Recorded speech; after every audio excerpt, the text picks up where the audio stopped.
Hello guys, ito na yung pinagpuyatan ko, pinaglihian ko. Dinala ko ng 9 months.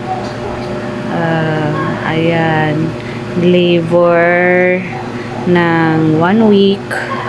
After 1 week labor, final labor niya is 11 hours and a half. So, ito na yung pinagpaguran ko lahat. Lumabas na siya, si Baby Gabriel. So, sinunod namin ang name na yon sa pangalan ko at sa ama niya. So, second baby ko namin siya. Thank God na dumating sa buhay namin. Tsaka, ayan, may kalaro na kapatid ang panganay niya. Panganay namin is ate. So, ayan.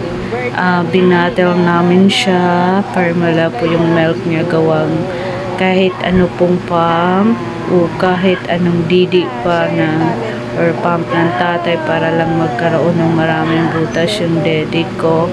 Wala po talagang nalabas na milk, so wala po kaming magawa kundi i-permila siya kasi yung lalabas na milk sa daddy ko is konti talaga. Kahit ano sip-sip na feel ko na sakit ng daddy ko, na dugo ng lalabas dahil nga sa sobrang sip-sip ng tatay, pero wala talaga.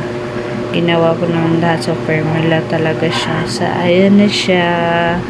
So sa lahat ng hirap ko ng 9 months, ito na po siya.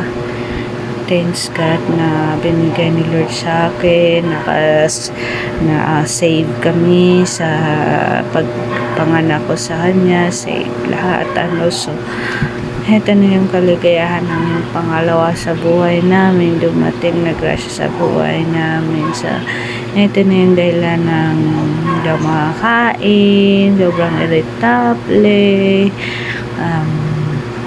kahit anong mga pagkain lang gusto ni crave. Minsan naghanap pa ng langka, wala din naman panahon sa langka, buti may ice cream na flavored nangka. Ayan, so pinaglihian ko ng marami. Ayan na siya. So kahit 1 month pa po siya or wala pa siyang 1 month, ang dami na po niyang mga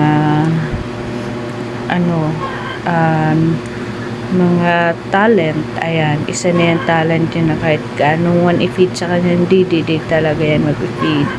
Yan talaga kagatin yan. Sadya ayaw niya. Minsan hinahawi pa niya So ayan na po siya, nagsasaliko po siya kasi minsan ayaw po niya ng mainit, ayaw niya magkumot. So kinuha na din po namin yung takip sa ulo niya or sombrero kasi po ayaw niya po magsombrero. Talagang hinahawi niya po yan hanggang matabunan na lang yung buong mukha niya. So iiyak na siya kasi natabunan na po yung ilong, hindi na siya makahinga. So ayan, so ang dami niya ng talent na pinakatawa namin sa kanya. So ayan, nakakasaya na sa lahat ng pagod at paghihirap. Ito na.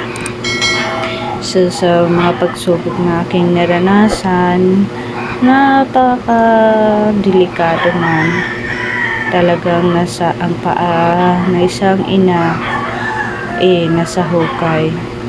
Pero tiwala sa sarili at sa Panginoon, malalampasan natin ang lahat, lalo na yung kung suporta naman po yung pamilya mo, na yung asawa mo. Ayan, yung buong pamilya support sa'yo. So ayan na po. So keep on watching my vlog. Please don't forget to subscribe, like and subscribe, and stay tuned. Hit the notification bell para po magsasama pa tayo sa iba pang mga episode ng aking mga vlog. Ayan, so thank you for watching.